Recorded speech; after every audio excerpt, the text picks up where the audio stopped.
Greetings to all. Welcome to my podcast, where we sit down and have deep and meaningful discussions about books that capture our interest. We will discuss a classic, a historical book, and my favorite by Paul Coelho. So whether you're stuck in traffic, in the comfort of your home, or hiding from your boss or teacher, get ready for a heck of a ride as we dive into these awesome books. Welcome back to the Gomez Homies, where we discuss books that capture our interest. I'm Rebecca. And I'm Nelly. In this second episode of our three-part exploration of The Alchemist by Paulo Coelho, we enter the heart of the desert, the place of testing, of transformation. This chapter of Santiago's journey is called The Signs and the Soul. Yeah, so in our last episode, we followed Santiago from the lush hills of Spain to the bustling, chaotic streets of Tangier, where he had experienced loss, a painful but yet important moment that paved the way for his rebirth. And as he stood there with nothing but his dreams, he began to understand that sometimes losing everything is like the first step towards truly gaining what matters. Now, with renewed determination, he joins a caravan that is making its way across the vast Sahara Desert. The pyramids, ancient and mystical, beckon him from afar, acting like compasses that guide his heart. The desert is no mere backdrop. It's a character all in its own, a profound teacher. It strips away the unnecessary layers of life, demanding our full attention and presence.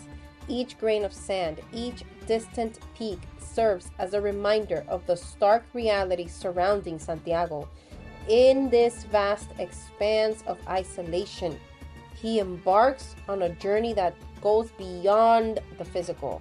It's a quest for enlightenment and understanding that delves deep into his soul. The emptiness around him is not just barren, but teeming with possibility. An invitation to reflect and confront his innermost thoughts and desires. The harshness of the environment forces him to strip away distractions and social expectations, prompting a deep introspection that is often hard to achieve in the hustle and bustle of everyday life. But here, in the embrace of the desert, he learns to listen, not only of his ears, but his very essence, tuning into the whispers of his heart and the lessons murmured by the wind. Every step he takes on the hot sand feels like a moment to think and reflect. The huge open space around him reminds him of all the possibilities ahead, pushing him to dig deep and face tough questions and fears that he has been hiding for a while. His trek through the desert isn't just about the physical aspect of the journey, but is really about finding himself. The time alone gives him time to think things over, and it leads to some personal growth. He gains clarity, he gains a set of purpose, in the quietness of the desert. And coming out of the desert with a fresh understanding of himself and where he fits in the world. You're absolutely right, Rebecca. And on his journey, Santiago meets a very interesting guy, the Englishman. He's like a total bookworm. He's totally obsessed with finding the secrets of alchemy. His nose is always buried in ancient secrets, hunting for the hidden truths about transformation, while Santiago learns from his life experiences and adapts as he goes. The Englishman is all about the theories and seems pretty stuck in his ways. It's a pretty funny contrast between their approaches. These differences really show a key theme in the story, learning through experience versus learning from books. Santiago's lifestyle is all about going with the flow, trusting his instincts, and feeling connected to everything around him. Meanwhile, the Englishman is all about studying and diving deep into theories, but he misses out on the emotional richness that comes from actually living life and learning from life. As they travel together, they each represent different ways of figuring out life, of figuring it out and finding your purpose. Santiago's approach is more well-rounded, while the Englishman is more academic. Their relationship highlights the journey of discovering who we are and where we find our wisdom. And I think that their dynamic is kind of interesting because they reflect two different paths. one of real life experience and the other of intellectual pursuit. Not that I think that either of them is wrong, but you can't just focus on one or the other, because then you would be missing out. The Englishman even introduces Santiago to the Emerald Tablet, this mysterious text that supposedly holds all the deep wisdom of alchemy. Yeah, but when Santiago like tries to read it, he just can't grasp the meaning. Like he doesn't understand the book at all. And unlike the Englishman who obsesses over the technicalities, Santiago realizes that the universe speaks its own language, one that has nothing to do with written words. It's all about the whispers of the wind, the signs around him, and the feeling he holds in his heart. This new perspective pushes Santiago into a world of like spiritual insight that goes like way beyond what the Englishman knows. Yes, and in the desert, they battle sandstorms. It's not a pleasant experience at all. They have to deal with the heat, with the total silence. All of these things really change Santiago. It becomes a forge for him. They shape his spirit. He starts to understand the essence of Maktub. It's all written. Everything that happens, every challenge that he faces, he realizes that it's part of a bigger picture. Santiago has like this huge realization on his journey that changes how he sees things. As he travels, he starts to really pay attention to everything around him, picking up on all the little signs the universe sends his way. Watching the sky becomes like a ritual. He learns to read the colors in the clouds, letting the light and shadows work together to help him feel more connected. This kind of reminds me of the movie Pocahontas, but anyway, he becomes more aware of the wind, noticing how a gentle breeze can carry hints from afar away or signal an oncoming storm. Each gust feels like nature trying to tell him something, reminding him that everything is linked. Santiago also starts to closely observe the animals he meets, noticing the behavior of birds flying above and how their calls change. He comes to realize that these creatures aren't just random. They've got their own wisdom that guides them on this journey. Then there's like this intense moment when a hawk swoops down out of nowhere, grabbing his attention. This moment hits him hard, teaching him that conflicts can arise unexpectedly and that he needs to stay alert. He learns that even the small things can hold big meanings, prompting him to be aware and responsive to everything around him. But for like Santiago, these signs turn into like a cool way to connect with something greater, making his journey feel like a sacred adventure. Each sign feels like a little nudge from the universe, helping him navigate challenges and grab opportunities. He starts to trust that the universe is on his side, pushing him towards his personal legend. As he embraces this new perspective, he discovers that the journey towards his dreams matters just as much as the dreams themselves, inviting him to truly enjoy life in all its forms. So eventually they get to this beautiful oasis, Al Fayoum. This stunning place is lush and alive, a real contrast to the harshness of the desert all around it. Al Fayoum isn't just a spot to relax, it is a lively place, it's full of life.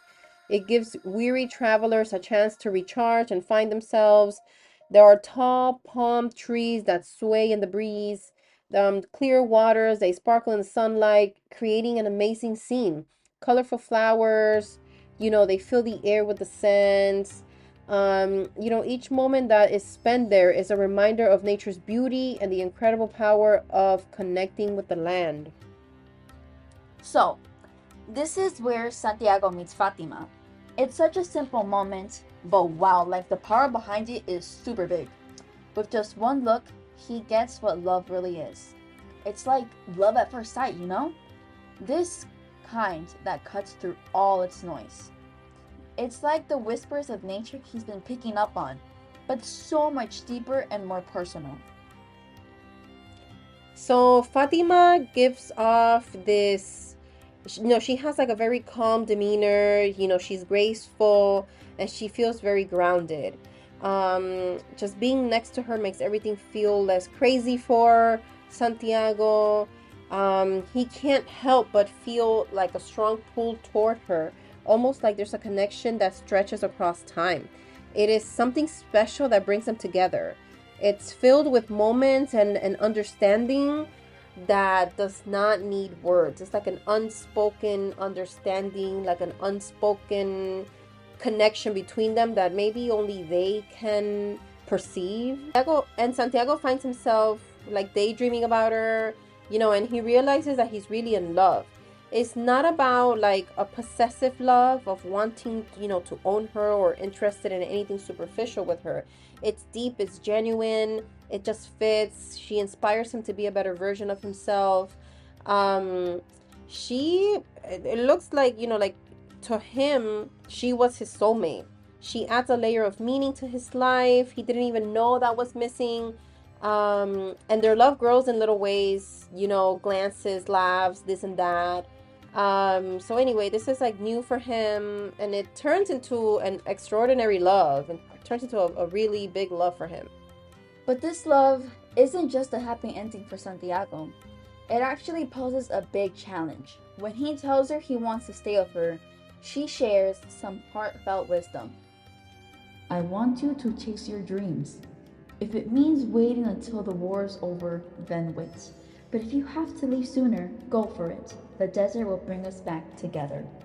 So the love that Fatima shows for Santiago is actually on a whole other level here. It's not about fear. It's not about him needing her or her needing him. It's all about empowerment and, supporting the person that you love. She becomes a key part of Santiago's journey instead of becoming a distraction of it. This journey through love gives Santiago a wisdom. While he's watching hawks glide through the oasis, he suddenly sees a quick image of an invading army. It's like a wake-up call from the soul of the world, pushing him to act despite the risks. So he kind of feels compelled to tell, the chieftains about this vision, but he's kind of hesitant because if he is wrong, he could get in big trouble. But it's a big dilemma for him because if he's right, he could be rewarded. So it's kind of risky, telling them or not. Luckily, the chief is open to hearing him out. He says that he'll reward Santiago if the oasis gets attacked, but there will be consequences if it doesn't. That night, Santiago can't sleep, waiting for morning. And when it finally comes, his vision is spot on. The oasis is saved. Everyone starts calling him a seer, and it's a major turning point for him. Wow, that's pretty impressive. And this is where we see Santiago change from a passive dreamer into someone who actively shapes his own future. And he learns to trust not only the signs around him, but also his gut feeling, gaining a deeper understanding of where he fits into the universe. Yes, and here's where we see Santiago run into the Alchemist. This guy is dressed all in black, and it's like a mystery wrapped in wisdom. He sees how much Santiago has grown and offers to help him out on his journey. So you can think of him as this wise mentor who's both a teacher and a bit of a challenger, pushing Santiago to dig deeper and deeper. Hey, remember, realizing your destiny is only the real obligation you have. Everything's connected. The Alchemist doesn't teach in the usual way. He's all about presence and pushing boundaries.